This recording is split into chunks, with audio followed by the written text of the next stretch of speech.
Apocalyptic books అని. దీన్ని హెజికేలు, జకరియా, దానియేలు ఇదన్నమాట. సారీ సో అందుకని ఈ పుస్తకం ముందు చెప్తాను, అప్పుడు నెక్స్ట్ ఇయర్ వచ్చినప్పుడు జకరియా చెప్తాను, మీకు అర్థమవుతుంది. క్షమించమని అడుగుతాను, ఎందుకంటే నాకు మీటింగ్ కంటిన్యూస్గా అయ్యాయి. అందుకని నేను తెలుగులో ఇది ట్రాన్స్లేట్ చేసుకొని అంత టైం నాకు దొరకలేదు, నిన్న అక్కడ చెప్తాను. అందుకని ఇంగ్లీష్ తెలుగులో ట్రాన్స్లేట్ చేసుకుంటూ నేను చెప్తాను. వాక్యాలు మీరు తీసి చదవండి కొంచెం. సో ఇది నేను చెప్పినప్పుడు యూఎస్లో ఎలా చెప్పానంటే, ఈ పుస్తకంలో నా గొప్ప సంగతి ఏంటంటే, మనకి అందరికీ యాక్షన్ మూవీస్ అంటే అబ్బాయిలు బాగా ఇష్టం కదా. దీనికన్నా గొప్ప యాక్షన్, నిజమైన యాక్షన్ ఉన్న కథ ఇంకేం ఉండదు. ప్రకటన గ్రంథమే ఫుల్ యాక్షన్ మూవీ అనమాట. అంటే మంచోళ్ళు ఉంటారు, చెడ్డోళ్ళు ఉంటారు కదా. సో ఆ బ్యాటిల్ ఏంటి, ఏంటి ఆ ఫైట్ ఏంటి అన్నది, దాని గురించి ఈ పుస్తకం చెప్తాను అనమాట. సో అందుకని నేను మూవీ థీమ్ యూజ్ చేసి చెప్తాను. ఓకే, సో మనకు బాగా గుర్తుంటుంది కూడా కదా ఏమైనా అలాంటివి ఉంటే. ఈ పుస్తకాన్ని చాలా మంది చదవరు, అవునా? చాలా తక్కువ మంది చదువుతారు, అంతకన్నా తక్కువ మంది దాన్ని స్టడీ చేస్తారు. అవునా? స్టడీకి చదవడానికి మనం చదివేస్తాం, స్టడీ అంటే దాన్ని ఇంకా తెలుసుకోవడం ఇంకా తక్కువ మంది. చాలా మంది దీన్ని అపార్థం చేసుకుంటారు ఈ పుస్తకాన్ని.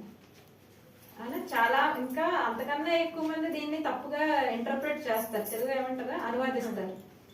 సో ఈ పుస్తకానికి చాలా కాంట్రవర్సీస్ ఉన్నాయి. చూసా సినిమాలో కూడా కాంట్రవర్సీ ఉంది, ఈ పుస్తకానికి ఉన్నంత కాంట్రవర్సీ తెలియదు. సో దీని మీద చాలా అబద్ధ బోధలు ఉన్నాయి, కానీ అవి చాలా మంది నమ్ముతారు అవి. సో అందుకని ఈ పుస్తకాన్ని నేర్చుకోవడం అన్నది చాలా, నేను దీన్ని చదివినప్పుడు, దీన్ని స్టడీ చేసినప్పుడు అయితే నాకు వేరే లెవెల్లోనే టైం చెప్పంటారా నాకు 10:59 అంతవరకు. ఫస్ట్ బ్రేక్ ఎన్ని గంటలకు 11:15 అక్కడ టైం చెప్పండి, ఎందుకంటే నేను వెళ్ళిపోతున్నాను.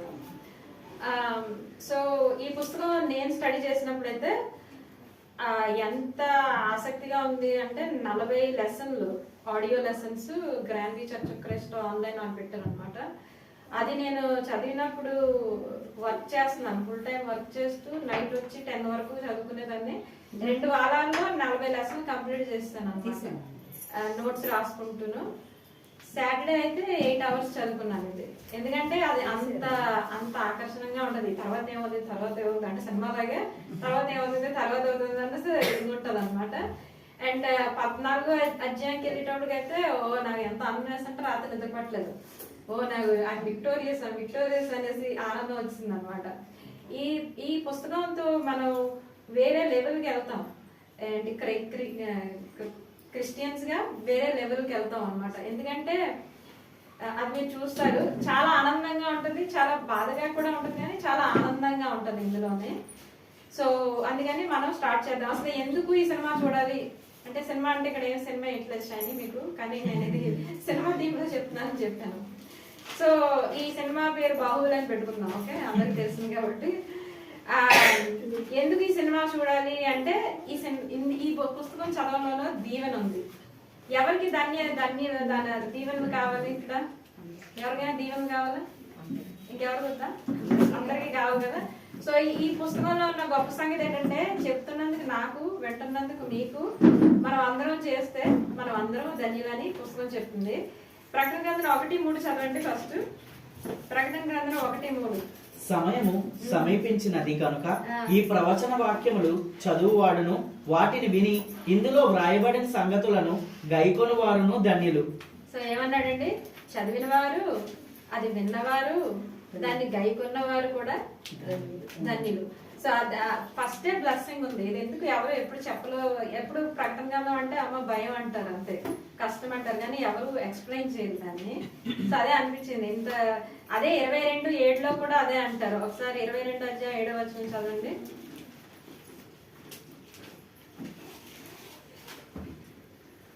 ఇదిగో నేను త్వరగా వచ్చుచున్నాను, ఈ గ్రంథములోని ప్రవచన వాక్యములను గైకొనువాడు ధన్యుడు. చూసారా, గైకొనువాడు ధన్యుడు. ముందులోనే చెప్పాడు, ఆఖరిలోనే చెప్పాడు. సో ఫస్ట్ ఎందుకు ఈ పుస్తకం, ఈ ప్రకటన గ్రంథం చదవాలి అంటే ఇందులోనే మనకి దీవెన ఉంది. రెండోది ఏంటంటే శత్రువుని అది ఎలాగ జయించాలి అని తెలుసుకోవడానికి, అది నేర్చుకోవడానికి మనము ఈ పుస్తకము చదవాలి. ఎందుకంటే ఈ టైంలోని ఇంకా డీటెయిల్స్లోకి వెళ్తాను. ఈ పుస్తకం టైంలో అంటే ఇది రాసిన టైంలోని క్రైస్తవులు చాలా చాలా బాధలు, శ్రమలు, ఇబ్బందులు పడుతున్నారు. ఎందుకంటే వాళ్ళు క్రైస్తవులు కాబట్టి. సో ఈ పుస్తకం నుంచి వాళ్ళకి ఆదరించడానికి, వాళ్ళని ప్రోత్సహించడానికి, అంటే విశ్వాసంలో కొనసాగండి అని ప్రోత్సహించడానికి రాయబడింది. సో ఇది మనకి ఒక పాఠం కదా, ఎందుకంటే మనకి వస్తుంది కదా పర్సిక్యూషన్. మొన్నే బాబీ వీడియో చూపిస్తున్నాడు ఎక్కడో రాజమండ్రిలోనే, ఎవరు ఏంటి తోలేస్తున్నారు క్రిస్టియన్స్ చెప్తుంటే, అవునా? సో మనకి ఉంది కదా. సో మనం ఏం కొత్తగా ఆలోచించక్కర్లేదు, ఎలాగా నేను దీన్ని జయించాలి అని మనం కొత్తగా ఆలోచించక్కర్లేదు. ఏడు కన్నా మనం ఏమీ పడట్లేదు, మీరు చూస్తారు. సో అందుకని ఈ పుస్తకం నుంచి మనం అది నేర్చుకోవచ్చు, ఎలాగా శత్రువు పెట్టే శ్రమలు, బాధలు అవన్నీ మనం జయించగలని. ఎందుకంటే దాన్ని ఏమంటారు, ప్రసంగి 1:9 చదవండి. అందులోని సొలొమోన్ గారు అంటారు ఏంటి, కొత్తదేమీ లేదట, అవునా? జరిగింది, జరుగుతుంది, జరిగేదే, మునుపు ఉండినదే ఇక ఉండబోవునది, మునుపు జరిగినదే ఇక జరగబోవునది, సూర్యుని క్రింద నూతనమైనది లేదు. సూర్యుని కింద నూతనమైన ఏమీ లేదు. సో ఇది ఆల్రెడీ జరిగిపోయింది, ఇప్పుడు మనకి మళ్ళీ ఇప్పుడు వస్తుంది, అవునా? సో అందుకని మనము కొత్తగా ఏం ఆలోచించకుండా వాళ్ళ దగ్గర మంచి మనం నేర్చుకోవచ్చు. మూడోది ఏంటంటే ఈ పుస్తకం మనం చదవలేదు అనుకోండి, మన పేరు అంటే ఈ పుస్తకంలో నుంచి అయినా తీసేస్తే ఏమంటాడంటే నీ పేరు జీవగ్రంథం నుంచి తీసేస్తాను అంటాడు. అంటే మనం ఈ పుస్తకంలో నుంచి తీసేసేంత టాలెంట్ మనకి ఏమీ లేదు. కానీ మనం ఏం చేస్తాం, ఈ పుస్తకాన్ని తీసేస్తాం, ఎవరు చదవం, అవునా? అమ్మో కష్టం అనేసి వదిలేస్తాం, మరి అది తీసేయడమే కదా. సో అంటే నేను అలాగే అనుకున్నాను అనమాట, ఎంత తప్పు చేశానో ఇన్ని సంవత్సరాలు అనేసి. 22:19 చదువు, ప్రకటన గ్రంథం 22:19. ఎవడైనను ఈ ప్రవచన గ్రంథమందున్న వాక్యములలో ఏదైనాను తీసివేసిన ఎడల దేవుడు ఈ గ్రంథములో వ్రాయబడిన జీవ వృక్షములోను పరిశుద్ధ పట్టణములలోను వానికి పాలు లేకుండా చేయును. చూసారు, జీవ వృక్షంలోనే పరిశుద్ధ పట్టణం అంటే ఇందులో నుంచి అయినా తీసేస్తే మరి మనం పుస్తకమే తీసేస్తున్నాం కదా. సో అందుకని 3 కారణాలకి ఇది చదువుకోవాలి. ఫస్ట్ దీవెన ఉంది, 2 నేర్చుకోవచ్చు వాళ్ళు ఎలాగ జయించారో శత్రువుని, అలాగే 3వది ఏంటి, మన పేరు జీవగ్రంథంలో రాయబడి ఉండాలంటే ఈ పుస్తకాన్ని మనం చదవాలి. ఇంకోటి ఏం చెప్తానంటే, ఇప్పుడు చూడండి 3D సినిమాలు వస్తాయి కదా, ఆ 3D సినిమాలు మామూలు కళ్ళతో చూస్తే ఎలా ఉంటుంది, చూడలేము. ఇది కూడా ఇప్పుడు మన పరిస్థితులు వేరు, ఇది 1st సెంచరీ అంటే 90వ శతాబ్దంలో అయింది, శతాబ్దంలో అంటారు 90వ శతాబ్దంలో అయింది. సో అప్పుడు పరిస్థితులు వేరు, మనం ఇప్పుడులాగా ఆలోచిస్తే అది అవ్వదు. అందుకని మనం ఏం చేయాలి, 3D గ్లాసెస్ పెట్టుకుంటాం కదా, అలా మనం ఏం చేయాలంటే 1st సెంచరీ గ్లాసెస్ పెట్టుకోవాలన్నమాట. అంటే అక్కడ ఉన్న పరిస్థితులు బట్టి మనం, ఇప్పుడు మనకి రాజ్యం లేదు, అవునా? అంటే పరిపాలన అలా లేదు, అవునా? కింగ్స్ లేదు, రాజులు లేరు మనకు పరిపాలించాలి. కానీ ఆ టైంలో రోమా ప్రభుత్వం పరిపాలనలోనే క్రైస్తవులు ఈ ఇబ్బందులు పడుతున్నారనమాట. సో మీకు చిన్న టేజర్ ఇస్తాను, మూవీ ట్రైలర్ అనమాట. ఇదేంటంటే దేవునికి సాతానికి ఉన్న మధ్య యుద్ధం. ఇక్కడ దేవుని పక్షాన ఉన్న వాళ్ళు ఎవరు అంటే, అదే తండ్రి అయిన దేవుని పక్కన ఉన్న వాళ్ళు అంటే క్రీస్తు, పరిశుద్ధాత్మ, అలాగే ఏంటి ఇంకా సంఘం, అప్పుడు 7 సంఘాలు. ఓకే, సో ఇది మనకి కొంతమంది అంటారు ఇది ఇంకా అవ్వలేదు మనకి రాయబడింది అనేసి, అది లాస్ట్ 2 చాప్టర్లేనండి, అది పరలోక రాజ్యం గురించి చెప్తారు. ఓకే, ఇది మనకి ఎందుకు రాయబడలేదు అన్నది కూడా నేను చూపిస్తాను మీకు వాక్యంలోనే. ఓకే, సో దేవుని పక్షాన ఎవరున్నారు, క్రీస్తు, పరిశుద్ధాత్మ, సంఘము.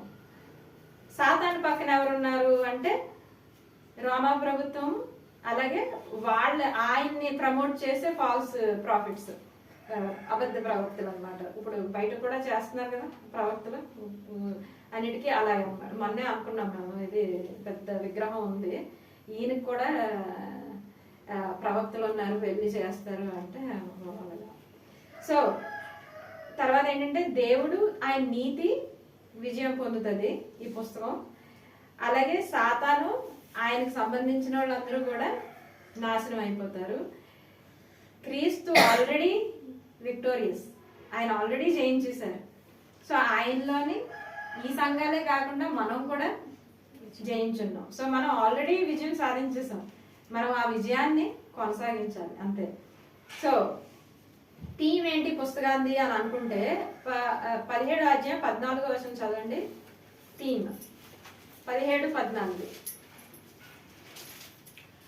వీరు గొర్రెపిల్లతో యుద్ధం చేతురు గాని గొర్రెపిల్ల ప్రభువులకు ప్రభువును రాజులకు రాజును యున్నందున తనతో కూడా ఉన్నవాళ్ళు, తనతో కూడా ఉండిన వారు, పిలువబడిన వారై ఏర్పరచబడిన వారై నమ్మకమైన వారై యున్నందునను ఆయన ఆ రాజులను జయించును. చూసారా ఆయన ఎందుకురా ఈ గొర్రెపిల్ల ఎందుకురా జయిస్తారండి? ఆయన రాజులకు రాజు, ప్రభువులకు ప్రభు. అందుకు ఆయన ఎందుకు జయిస్తాడంటే ఆయన రాజులకు రాజు. ఆయనకి ఏమి ఆ యుద్ధం కూడా చూద్దరు కానీ దాన్ని చాలా పెద్ద యుద్ధం చేసేస్తారు బయట. ఆ యుద్ధం కూడా చూద్దరు కానీ ఏనా. సో అది థీమ్ అన్నమాట. ఇది మెయిన్ వర్స్ 17-14 మీకు గుర్తుంటే అసలు ఎవరు నెగ్గుతారు, ఎందుకు నెగ్గుతారు అంటే ఆయన రాజుకు రాజు, దేవుడు ప్రభు ప్రభు. సో స్టార్ కాస్ట్కి వెళ్దామా?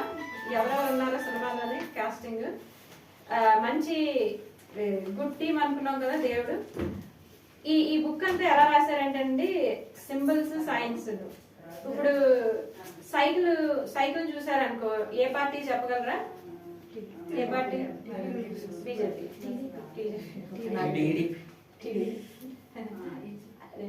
తెలుగుదేశం పార్టీకి ఏంట్రా? సారీ, లోటస్ దానికి బీజేపీ. ఆ లోటస్ పార్టీ కాదు కదా, అదేంటి గుర్తు. ఓకే, సో అలాగే ఈ పుస్తకంలోని అన్ని గుర్తుల్లో మాట్లాడతారు అనమాట. ఓకే, అంటే విజన్స్, అవి పిక్చర్స్, ఇమేజ్ ఉంటుంది అనమాట. ఆ ఇమేజ్ చూస్తే మనకి ఆ ఇమేజ్ నేను లిటరల్ గా తీసుకున్నాను అనుకో, అది పువ్వు లోటస్ లిటరల్ గా తీసుకుంటే అయ్యా అర్థం ఉంటుందా? అక్కడ ఏముండదు కదా. ఇప్పుడు ఏంటి, క్రికెట్ ఆడినప్పుడు బ్లీడ్ బ్లూ అంటారు అవునా? అంటే ఏంటి, నిజంగా బ్లూగా రక్తం వస్తుందా? అంటే టీమ్ అంటే ఇష్టము అని, అంతేనా? అలాగా కొన్ని ఎక్స్ప్రెషన్స్ ఉంటాయి కదా మనకి. అలాగే ఈ పుస్తకం అంతా అలాగే ఉంటుంది లాంగ్వేజ్. అందుకని చాలా మందికి అర్థం, అందుకే దాన్ని అపోకలిప్టిక్ లాంగ్వేజ్ అంటారు. అంటే ఇలాగ సింబల్స్ లోని సైన్స్ లోని మాట్లాడతారు అనమాట. సో అందుకనేసి కొంచెం కష్టంగా ఉంటుంది జనాలకి. కానీ ఇదంతా ఓల్డ్ టెస్ట్మెంట్ లో ఉంది. ఈ పుస్తకంలో ఉన్న ఇంకో గొప్ప సంగతి ఏంటంటే ఈ మొత్తం పుస్తకం అంతా ఎక్సెప్ట్ ఫర్ రెవల్యూషన్ 20వ అధ్యాయం 1-6 తప్పితే మిగతా అన్నీ కూడా మొత్తం old testament, new testament explain చేస్తుంది. ఓకే, ఏమీ చేయకుండా ఏమి ఉండదు. కాకపోతే మనకేంటంటే మనకి పాత నిబంధన రాదు, ఎహెజికియల్ రాదు అవునా? ఎవరు పెద్ద చదవరు. దానియల్ అంటే ఏంటి, లయన్స్ డెన్, పులిపోని, ఇంకోటి అగ్ని, ఫైరీ ఫర్నెస్. ఎంత ఉందో తెలుసు అంటే దానియల్లోని మొత్తం అప్పుడు నుంచి క్రీస్తు వచ్చి చనిపోయి 70 AD ఆలయం యెరూషలేం ధ్వంసం అయిపోతుంది కదా, మొత్తం అదంతా ప్రవచిస్తాడు అందులో. అంత ఉంది కానీ ఎవరు చెప్పరు, ఎందుకంటే ఎవరికి తెలియదు. సో ఎందుకంటే మనం చదవము, అది మెయిన్ ఏంటంటే మనం చదవము. కానీ ఈ ప్రకటన గ్రంథంలోకి చదివితేనే అర్థమైపోయింది అవునా? చదవండి అన్నాడు అంతేగాని దాన్ని పరిశీలించి దాన్ని స్టడీ చేసి అభ్యసించి చేయమన్నాడా? లేదు, వాళ్ళు చదివితే, వాళ్ళు వింటే వాళ్ళకి అర్థమైంది. ఎందుకంటే వాళ్ళకి ఎహెజికేలు ఇవన్నీ అర్థమవుతాయి. ఏంటి, జకరియా, దానియేలు, యెషయాలో కూడా కొంచెం ఉంటుంది. సో అవి వాళ్ళకి అర్థమవుతాయి కాబట్టి ఈ పుస్తకం చక్కగా అర్థమవుతుంది. ఇప్పుడు మన టీడీపీ అవి అనుకున్నావా, ఈ లోటస్ అంటే ఇదని. యుఎస్ లోని 2 పార్టీలు ఉన్నాయి, ఎవరికైనా తెలుసా? తెలీదు. Republic, Democrat. సింబల్ తెలుసా? ఒకటి గాడిది, ఒకటి ఎలిఫెంట్ అనమాట. అది వాళ్ళకి తెలుస్తుంది అవునా, మనకు తెలీదు. సో అలాగా ఏంటంటే ఈ లాంగ్వేజ్ కూడా అంతే, అంతకన్నా ఏమీ లేదు. ఓకే, సో టెన్షన్ పడాల్సిన అవసరం లేదు. సో స్టార్ క్యాస్ట్, మంచి స్టార్ క్యాస్ట్ ఎవరంటే తండ్రి అయిన దేవుడు. ఓకే, ఆయనకి ఫస్ట్ డిస్క్రిప్షన్ ఎక్కడ ఇస్తాడంటే 1-4 చదవండి. ఇది దూరేసి ఇస్తారా? సరిగా 1-4 చదవండి. వర్తమాన భూత భవిష్యత్ కాలములలో ఉన్న వాణి నుండి. అతన్ని ఎలా డిస్క్రైబ్ చేశాడు? వర్తమాన భూత భవిష్యత్, which was, which is and which is to come English లో అంటాడు. అంటే ఆయన ఎప్పుడు ఉన్నవాడు, అవునా? ఆయనకి ఆయనే అంతము, ఆదియు ఆయనే అంతము, ఆయనే మొదటి, ఆయనే ఆఖరి. సో మనకి మొదటి ఆఖరి మనకు ఉంది. మనం పుడతాము, మనం చచ్చిపోతాం, కానీ ఆయనే మొదటి, ఆయనే ఆఖరి. అంటే ఆలోచించండి, ఇట్స్ లైక్ మనకి మనం అర్థం చేసుకోలేము, ఎందుకంటే మనం టెంపరీ కదా, మనకి టైం బేస్డ్, మనం ఆయన టైంలెస్. సో అందుకని ఆయన్ని ఎలాగని డిస్క్రైబ్ చేశారు, అలాగని డిస్క్రైబ్ చేశారు. వేరే వాక్యాల్లోనే 21:6 అయితే ఆల్ఫా ఒమేగా, ఆది అంతం అంటారు. చదవక్కర్లేదు, టైం మనకు తక్కువ ఉంది కాబట్టి. తర్వాత నేను ఈ రెఫరెన్స్లు అన్నీ మీకు ఇస్తాను. రెండో క్యారెక్టర్ ఎవరంటే 7 ఆత్మలు అంటారు. అది మళ్ళీ 5వ వచనంలోనే ఉంటుంది. 1:4 చదవండి. 1:4. యోహాను ఆసియాలో ఉన్న 7 సంఘములకు శుభమని చెప్పి వ్రాయినది. 4వ వచనం. వర్తమాన భూత భవిష్యత్ కాలంలో ఉన్నవాని నుండి, ఆయన సింహాసనం ఎదుటనున్న 7 ఆత్మల నుండి. ఆయన సింహాసనం ఉన్న 7 ఆత్మలు. 7 అంటే ఇందులో అదే నంబర్స్ కూడా చాలా అర్థం ఉంది. అది లిటరల్ అంటే 7 అంటే 7 కాదు. 7 అంటే పరిపూర్ణ, కంప్లీషన్. ఎందుకంటే 7 రోజుల్లో దేవుడు సృష్టించాడు, అవునా? సో ఇక్కడ 7 ఆత్మలు అంటే ఇట్స్ కంప్లీట్, అంటే అది పరిశుద్ధాత్మ కింద లెక్క. అది మీరు యెషయా 11:2 చదివితే దాన్ని ఆ 7 ఆత్మలు ఏంటో మీకు తెలుస్తుంది. ఓకే, మళ్ళీ నేను రెఫరెన్స్ ఇస్తాను. సో ఆ 7 ఆత్మలు రెండో క్యారెక్టర్. మూడో క్యారెక్టర్ ఎవరంటే యేసుక్రీస్తు గారు. 5వ వచనం 6వ వచనం చదువు. నమ్మకమైన సాక్షియు, చూడండి, నమ్మకమైన సాక్షియు, మృతుల్లో నుండి ఆది సంభూతుడిగా లేచిన వాడును, తర్వాత భూపతులకు అధిపతియునైన యేసుక్రీస్తు నుండి కృపా సమాధానములు మీకు కలుగును గాక. చూసారా, ఆసియాలో ఉన్న 7 సంఘములకు ఎవరి దగ్గర నుంచి? భూత భవిష్యత్తు. ఇది మళ్ళీ డిస్క్రిప్షన్స్ చూసారా, 7 ఆత్మలు, ఈయన డిస్క్రిప్షన్. సో అలాగా, కానీ వాళ్ళు ఎవరు అంటే తండ్రి, పరిశుద్ధాత్మ, కుమారుడు. సో వీళ్ళ దగ్గర నుంచి ఆ 7 సంఘాలు కానీ రాస్తున్నారు, అవునా? ఆ ఆసియాలో ఆ 7 సంఘాలు ఎక్కడ ఉన్నాయో మనకు తెలుసా? వాటికి మనం మెంబర్సా? యోహాన్ గారికి తెలుసు. అంటే అది ఎవరి టైంలో? ఆయన టైంలో, అవునా? సో వాళ్ళకి రాయబడుతుంది కదా. సో అందుకనే అన్నాను, ఇందాక చెప్పాను కదా, కొంతమంది అంటారు ఇది మనకు రాయబడ్డదని. ఆ 7 సంఘాల్లో ఎవరైనా మనకు తెలుసా? బైబిల్లో చదువుకోవడం తప్పితే ఇప్పుడు అక్కడ సంఘాలు కూడా లేవు. ఆ సంఘాలకే 2-3లోనే ఆయన ఇది రాస్తారు. సో తర్వాత దేవుని గాడ్స్ ఆర్మీ అని రాశాను, మైకిల్ అండ్ హిజ్ ఏంజల్స్. 12:7 చదవండి. ప్రకటనలోనే ఉంటాము ఎక్కువగాను, వేరే రెఫరెన్స్ అయితే నేను చెప్తాను. 12:7. అంతటా పరలోకమందు యుద్ధము జరిగాను. మికాయేలును అతని దూతలను ఆ ఘట సర్పముతో యుద్ధం చేయవలనై ఉండగా. సో చాలా చూసారా, మికెల్ ఆయన దూతలు. సో అది వాళ్ళు కూడా దేవుని side positive, good star cast వాళ్ళు, గాడ్స్ ఆర్మీ. ఆ తర్వాత 24 పెద్దల గురించి చెప్తాడు. అది ప్రకటన గ్రంథం 4:4 చదవండి. ప్రకటన గ్రంథం 4:4. సింహాసనము చుట్టూ 24 సింహాసనములు ఉండెను. ఆ సింహాసనముల నందు 24 పెద్దలు తెల్లని వస్త్రములు ధరించుకొని తమ తల మీద సువర్ణ కిరీటములు పెట్టుకున్న వారై కూర్చుండేది. సో ఈ 24 పెద్దలు ఎవరు అని మనం అనుకుంటే, అగైన్ ఇది లిటరల్ కాదు, బట్ దే రిప్రజెంట్. ఇప్పుడు ఎలాగైతే ఆ బొమ్మ టీడీపీ పార్టీని రిప్రజెంట్ చేస్తుందో, అలాగే వీళ్ళు ఎవరిని రిప్రజెంట్ చేస్తారంటే, పాత నిబంధనలో 12 గోత్రాలు అంటారు, ట్రైబ్స్ ని. 12 గోత్రాలు ఉన్నాయి కదా ఇజ్రాయేలీలు, దేవుని ప్రజలు కదా. సో ఆ 12, కొత్త నిబంధనలో 12 మంది అపోస్తులు. సో వీళ్ళు అంటే టోటల్ గా పాత నిబంధనలో, కొత్త నిబంధనలో దేవుని ప్రజల్ని వీళ్ళు రిప్రజెంట్ చేస్తున్న పెద్దలు అన్నమాట. ఈ సింహాసనం మీద కూర్చున్నారు అంటే దాని అర్థం ఏంటి? తెల్ల కిరీటాలు పెట్టుకున్నారు, సువర్ణ కిరీటాలు పెట్టుకున్నారు. అంటే ఏంటి? జయం నొందుతేనే కదా.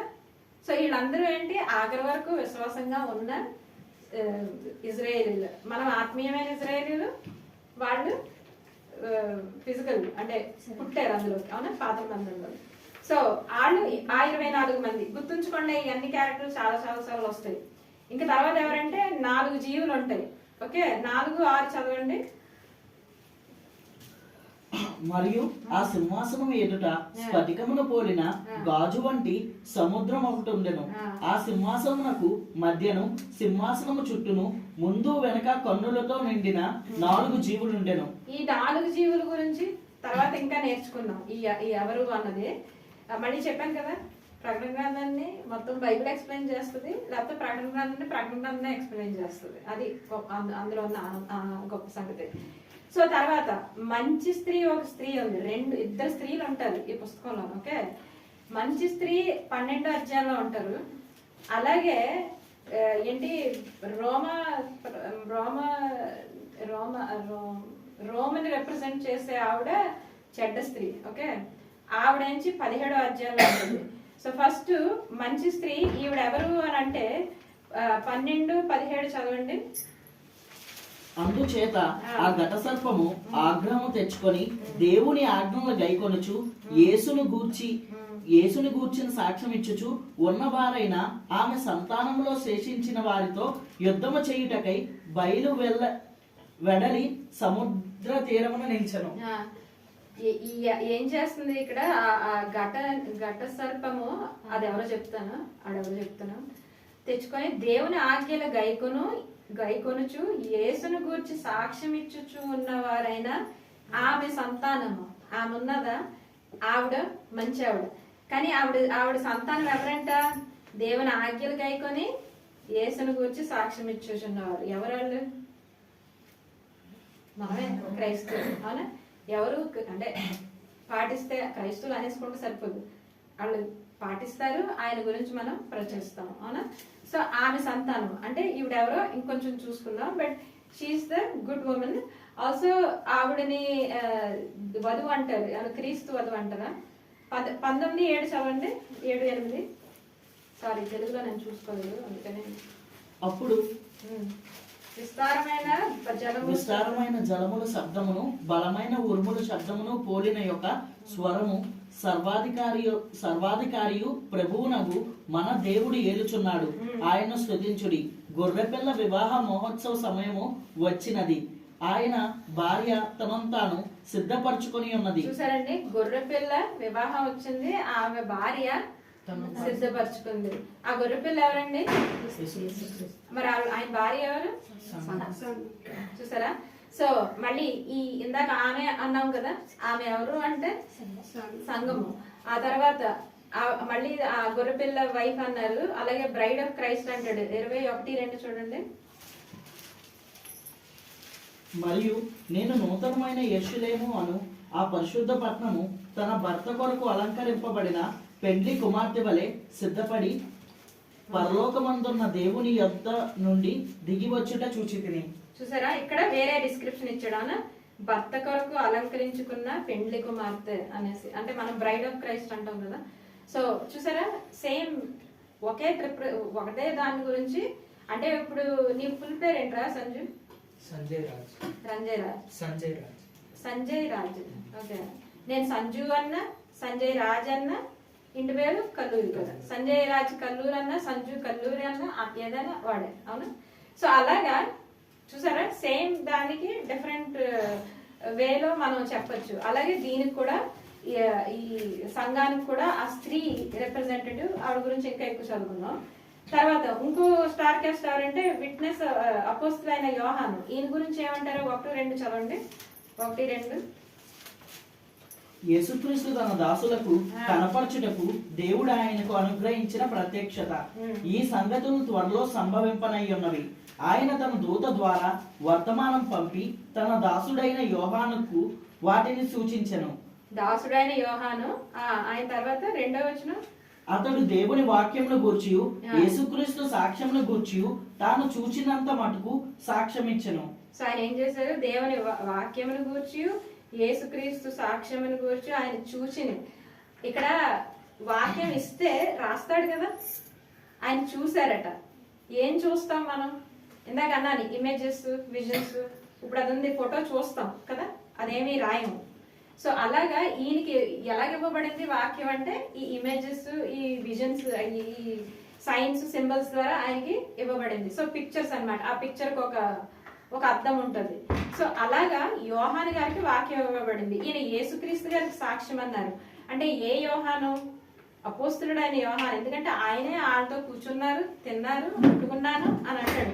1 యోహాను 4-5 వచనాలు చదివారు అనుకో, ఆయన చెప్తాడు అనమాట, మేము ఆయనతో కూర్చున్నాము, ఆయన చూసాము, ఆయన విన్నాము, తాకేమంటాడు. ఎందుకంటే అప్పుడు చాలా మంది క్రీస్తు శరీరంలో రాలేదని అన్నవాళ్ళు ఉన్నారు అప్పుడు. దానికనే ఆయన 1 యోహాను అలాగా రాశారు. సో ఆయన గురించి ఇచ్చింది ఏంటంటే ఆయన క్రీస్తు వాక్యం, అదే దేవుని వాక్యం గురించి సాక్ష్యం ఇచ్చాడు, అలాగే క్రీస్తు గురించి వాక్యం సాక్ష్యం ఇచ్చారు. 9వ వచనంలోని ఒకసారి మళ్ళీ చదువు, 9వ వచనం చదవండి. ఆయన గురించి ఇంకో మాట చెప్తాడు ఆయన. మీ సహోదరుడును యేసును బట్టి కలుగు శ్రమల్లోను రాజ్యములోను సహనములోను పాలివాడనైన యోహానును నేను. చూడండి, మీ సహోదరుడు, మనకు సహోదరుడా ఆయన? మాకు తెలుసా యోహాన్ గారు? కలిసామా? అర్థమవుతుందా? అంటే మనకి రాయబడలేదు, వాళ్ళకి రాయబడ్డది, మనం నేర్చుకోవచ్చు, చాలా మనకి ఉపయోగం. సో మీ సహోదరుడు, తర్వాత ఏమన్నాడు? యేసును బట్టి కలుగు శ్రమలు. మనకి ఏం శ్రమలు ఉన్నాయి? ఈయన ఐల్ కాట్మస్ మీద ఉంటాడు, ఒక ఐలాండ్ మీద పెడతారు. ఇప్పుడు ఎలాగైతే మనం అప్పుడు దొంగల్ని వాళ్ళని ఎక్కడ అండమాన్ నికోబార్ ఐలాండ్ లో పంపించేవారో, ఈయన పాట్మస్ ఐలాండ్ లోనే ఉంటాడు. అతను రాస్తాడు అనమాట, తర్వాత వచనంలోనే అంటాడు. పద్మాస్ అంటారా తెలుగులో? సో పద్మాస్ తెలుగులో కరెక్ట్ గా లేకపోతే చెప్పండి నాకు, ఎందుకంటే నేను ఇంగ్లీష్ దాంట్లో చెప్పేస్తాను. సో సో అక్కడ ఆయన బందీగా ఉన్నాడు, చూసారా? ఆయన అయితే హిస్టారికల్ గా చూస్తే ఏంటి, ఇందులో కూడా దాన్ని ఏమంటారు, నూనెలో వేపారట ఆయన. ఏంటి, బ్రతికుండగానే యోహాను గారు నూనెలో వేపారట. మనకు అలాంటి సమయంలో ఉన్నాయా? లేదు కదా, వర్షంలో తడిచి రావడానికి మనం కష్టపడిపోతున్నాం. సో అలాగా ఆయన శ్రమలు పడ్డారు. సో ఆయన ఒకళ్ళు. తర్వాత ఇంకోళ్ళు ఎవరంటే 7 గోల్డెన్ క్యాండిల్ స్టిక్స్ అంటాడు. రెవల్యూషన్ 1:4 చదవండి. అదే 1:4 కాదు, 20 చదవమ్మా. 20. కాగా నీవు చూచిన వాటిని, ఉన్న వాటిని, వీటి వెంట కలగబోవు వాటిని, అనగా నా కుడి చేతిలో నీవు చూచిన 7 నక్షత్రములను గూర్చిన మర్మమును, ఆ 7 సువర్ణ దీపస్తంభముల సంగతియు వ్రాయుము. ఆ 7 నక్షత్రములు 7 సంఘములకు దూతలు, ఆ 7 దీపస్తంభములు 7 సంఘములు. చెప్పానా? రెవల్యూషన్ ప్రకటన చెప్పేస్తాడు ఏమంటున్నాడు. సో ఆ 7 దీపస్తంభాల మధ్యలో యేసుక్రీస్తు గారు ఉంటారు. ఈయన యోహాను గారు తిరిగి చూస్తే 7 స్తంభాల మధ్యలో ఉంటారు. ఆ 7 స్తంభాలు ఏమని చెప్తున్నారండి ఈయన ఇక్కడ? ఈ 7 సంఘాలు ఏమి? ఆ 7 సంఘాలు అంటే 7వ వచనం చదవండి. 11వ వచనం చదువు. ప్రభు దినమందు ఆత్మవశుడినై ఉండగా బోరధ్వని వంటి గొప్ప స్వరము నీవు చూచుచున్నది పుస్తకములో వ్రాసి ఎఫెసు, స్మరణ, పెర్గేము, తుయతైరే, సార్దీసు, ఫిలదెల్ఫియా, లవోదోకియా అను 7 సంఘములకు పంపమని చెప్పుట నా వెనక వింటిని. చూసారా, ఈ 7 సంఘాలు. ఆ లెటర్సే మనకి ప్రకటన గ్రంథం 2-3 అధ్యాయాల్లోనే ఉంటాయి. సో ఇప్పుడు చెప్పండి, ఇది మనక వాళ్ళకి రాస్తున్నారు, మనం నేర్చుకోవచ్చు, ఓకే? కానీ ఇది జరిగిపోయింది. అది ఇంకా జరగలేదంటే ఇంకా వాళ్ళకి అందులో ఉన్న ఆశ ఏంటి, వాళ్ళకి అందులో ఉన్న ఆనందం ఏంటి కదా. సో అందుకనేసి ఇది గుడ్ కాస్ట్ అన్నమాట, ఓకే? అయితే ఈవిల్ కాస్ట్ ఎవరు అంటే డ్రాగన్ అంటాడు. అంటే డ్రాగన్ తెలుగులో ఏమంటారా? 12:3 తీసి చదవండి. 12:3 మళ్ళీ ఇదే చెప్తుంది. అంతటా పరలోకమందు ఇంకొక సూచన కనబడెను. ఇదిగో ఎర్రని మహాఘట సర్పము, దానికి 7 తలలను 10 కొమ్ములను ఉండెను. దాని ఎర్రని మహాఘట సర్పము. మరి అదేంటో చూద్దామా? అదేంటో 9వ వచనంలో చెప్తాడు, చూడండి. కాగా సర్వలోకమును మోసపుచ్చుచు అపవాది అనియు సాతాననియు పేరుగల ఆది సర్పమైన ఆ మహాఘట సర్పము పడద్రోయబడెను. చూసారా డెఫినేషన్ ఎంత అందంగా ఉంది. అక్కడ అన్నారు అదేంటి అని నేను ఆలోచించాలా? దానికి బయట చాలా పేర్లు పెట్టేస్తున్నారు. క్లియర్ గా రాశారు కదా. సాతాను మోసం చేశాడు. సాతాను ఏం చేస్తాడు? మోసం చేస్తాడు. అంతేనా? ఏమన్నాడు అవ్వతోటి? ఇది నిజమా అన్నాడు. తినకూడదు అంటే తినొచ్చు అన్నాడు, ఒక వర్డ్ మార్చాడు, కూడదు వచ్చు అని. అక్కడ ఏమైంది, అక్కడితో పాపం స్టార్ట్ అయింది. మోసం చేస్తాడు, అందంగా ఉంది కంటికి, అవునా? అలాగే ఈ తినకూడదు అన్నారు అనగానే మనకు గర్వం, నేను తినకూడదా అన్న గర్వం, ప్రైడ్ ఆఫ్ లైఫ్ చెప్తాడు కదా. అలాగే ఇంకోటి ఏంటంటే శరీరం ఆశ, అది టేస్ట్ చేయాలి అన్న ఆశ, అవునా? ఈ మూడు ఆశల వల్లే కదా అన్ని పాపాలు జరుగుతాయి. ఆ మూడు కూడా అవ్వ ద్వారా జయించి ఎలాగైంది అంటే సాతాను మోసం చేశాడు కాబట్టి. సో దీని ఏంట్రా దీని పేరేంటి, మహాఘట సర్పము. ఎవరు ఆ మహాఘట సర్పము? సాతాను, అపవాది. ఈ పేర్లన్నీ ఆయనవే, ఇందాక సంజయ్ చెప్పాను కదా ఆ టైప్ లోనే. తర్వాత ఇంకో క్యారెక్టర్ ఎవరంటే negative, the beast of the sea. 13:1 మరియు 10 కొమ్ములను 7 తలలను గల యొక్క క్రూర మృగము సముద్రములో నుండి పైకి వచ్చేట చూచి తిని. సో ఈయన ఎక్కడి నుంచి వచ్చారంటే సముద్రంలో నుంచి పైకి వచ్చాడు. అతనే రోమా ప్రభుత్వ రాజు. ఓకే, అది మీకు చెప్పేది ఎక్కడంటే 19:20లో ఉంటుంది. మనం అందులో ఇంకా డీటెయిల్స్ లో వెళ్దాము. తర్వాత ఇంకో మృగం ఏంటంటే బీస్ట్ ఆఫ్ ది ఎర్త్. 11వ వచనం చదువు, ఇదే చాప్టర్. మరియు భూమిలో నుండి మరి ఒక క్రూర మృగం పైకి వచ్చుట చూచి తిని, గొర్రెపిల్ల కొమ్ము వంటి. ఈయన ఎక్కడి నుంచి వచ్చాడండి? భూమిలో నుంచి. ముందు ఆయన ఎక్కడి నుంచి వచ్చాడు?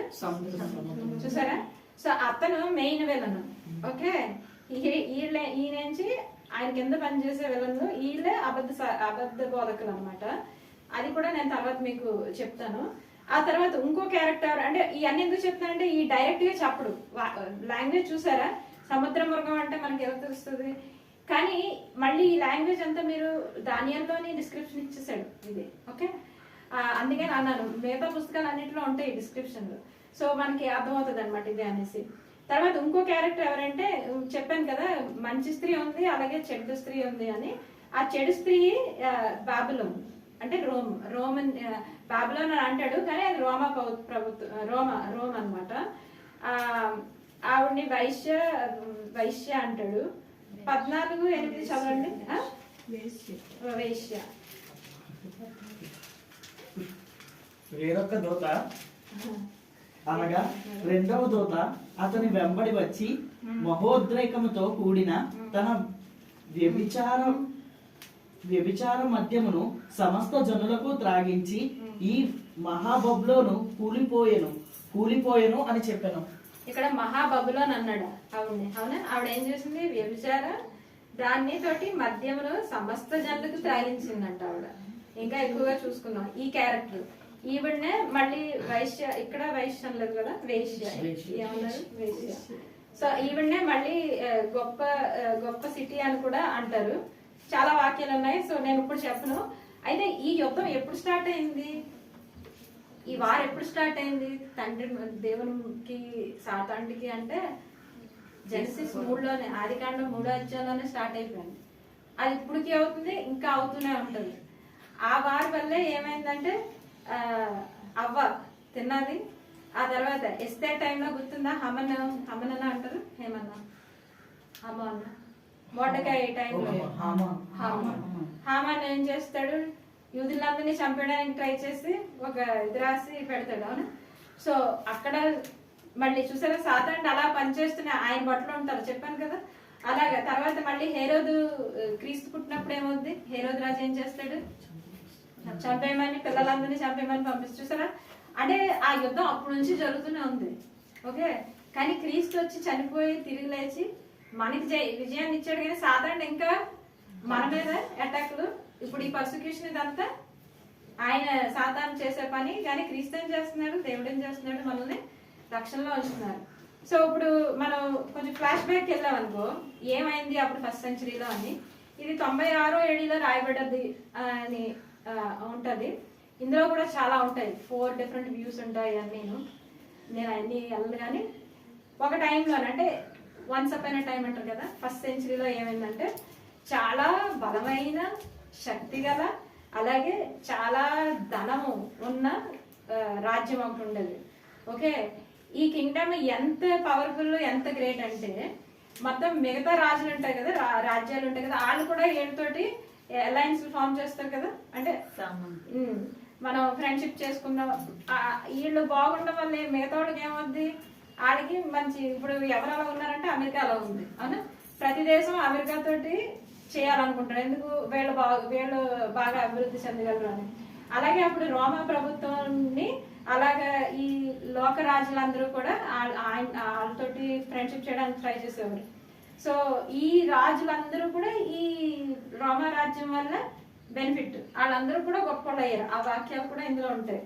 సో మరి ఈ గొప్ప రాజ్యము లోక రాజ్యం, వరల్డ్ ఎంపైర్ అంటాం కదా, తెలుగులో ఎలాగంటున్నా తెలియదు, అది వరల్డ్ ఎంపైర్ అన్నమాట. అంటే లోకాన్ని ఏలే రాజ్యం అది.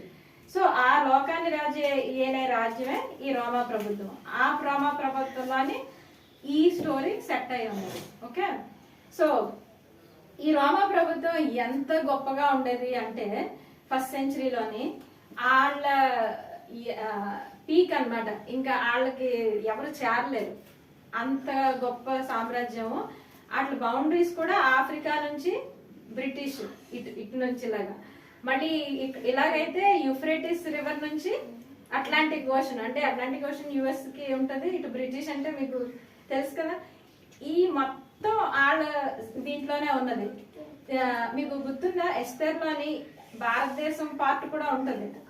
సో అక్కడ నుంచి తర్వాత ఎవరు అలెగ్జాండర్ ద గ్రేట్ వచ్చి తీసుకుంటాడు కదా, ఆ తర్వాత రాజ్యాన్ని డివైడ్ చేస్తారు. ఆ తర్వాత వీళ్ళే రోమా ప్రభుత్వం కాంకర్ చేస్తుంది. ఈ రోమా ప్రభుత్వం మధ్యలో మెడిటరేనియన్ సీ అని ఉంటది, ఇప్పుడు ఉంటది బయట అవునా. ఆ మెడిటరేనియన్ సీ ఇట్ ఈస్, దాన్ని ఏమంటారు, చాలా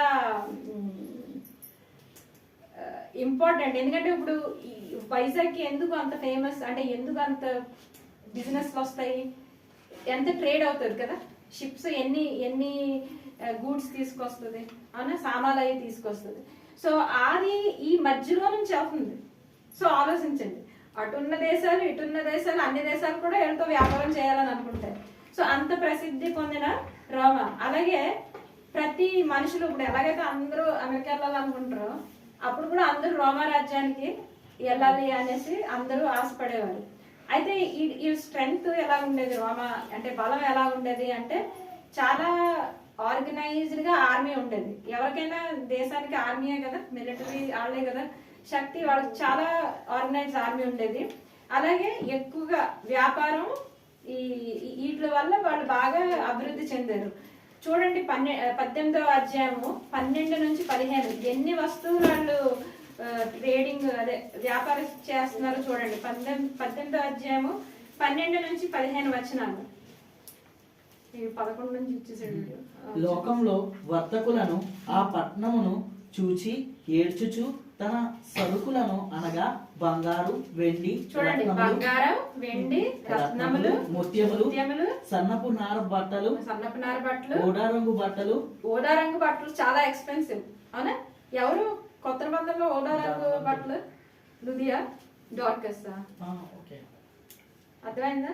అవి చాలా ఎక్స్పెన్సివ్, ఎందుకంటే అవి స్పెసిఫిక్ ఏంటి ఉంటాయి, దాని దగ్గర నుంచి తీసి చెయ్యాల. సో వీళ్ళు అవి కూడా వాళ్ళు ట్రేడ్ చేస్తారంటే అంత ధనవంతులో చూడండి. తర్వాత పట్టుబట్టలు రక్తవర్ణపు బట్టలు మొదలైన సరుకులను ప్రతి విధమైన డబ్బామ్రానును ప్రతి విధమైన దంతపు వస్తువులు ఎంత ఎక్స్పెన్సివ్ కదా, ఇప్పుడు మన దగ్గర బ్యాన్ చేసేసారు కదా.